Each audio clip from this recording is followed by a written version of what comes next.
sa mga sobrang pinupush na against at divorce or yung nagpo-push against sa atin, hindi they insist na lahat ng buhay ng mga tao pare-pareho. Na kanina yung isang comment, hindi naman siya masyadong radical. But ang sabi niya, alam mo Rafi, I don't want, ano naman siya Ma'am AJ, medyo Oh, trying to be non-offensive. Hindi sa ginajudge kita or mag-appear na hinuhusgahan ko yung ex mo. Pero yes. baka naman, you and your ex-wife didn't really try to work the marriage out, kaya kayo naghiwalay. Di ba? So, sa akin, okay, alam mo, how many people na who went to what we went through Went through. understand na no we did it. I went to psychological psychotherapy kami, nag-psychological counseling kami.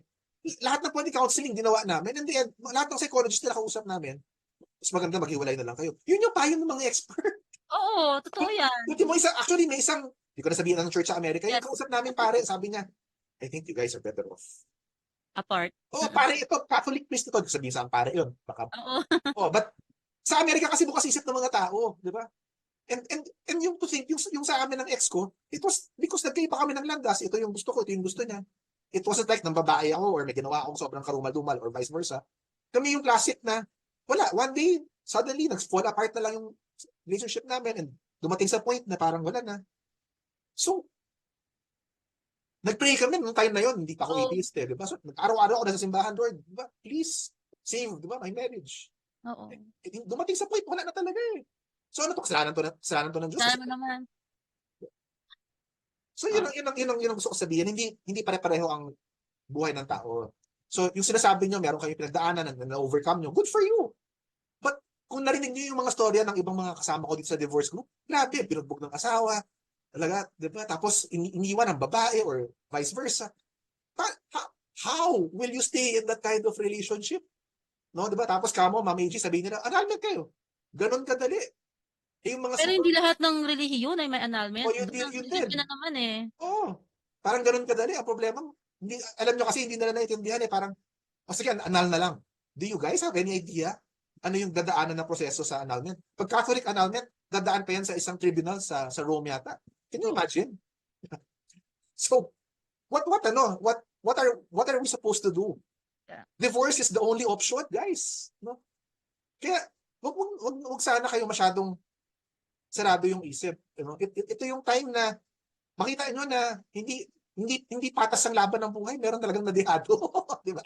Sobra. Di ba? Grabe. Yung mga matagal nang imagine nyo, yung sa case ko nga, sabi nga ni Mami AJ, blessing in disguise pa, hindi masyadong grabe yung nangyari sa amin. Paano yung mga totoong grabe? Yung nag-aaway Oo. over the children, property, money, Yeah. debt, whatever. Gusto nyo habang buhay, magtiis dahil yun ang sinabi ng Ito pa, sir. ng. Yun na nga, comment nila to, meron kaming na-post na, kumbaga, sila spectator lang. They're telling people what to do. Ito kasi paniniwala na, against kay God yan, kasalanan kay Lord.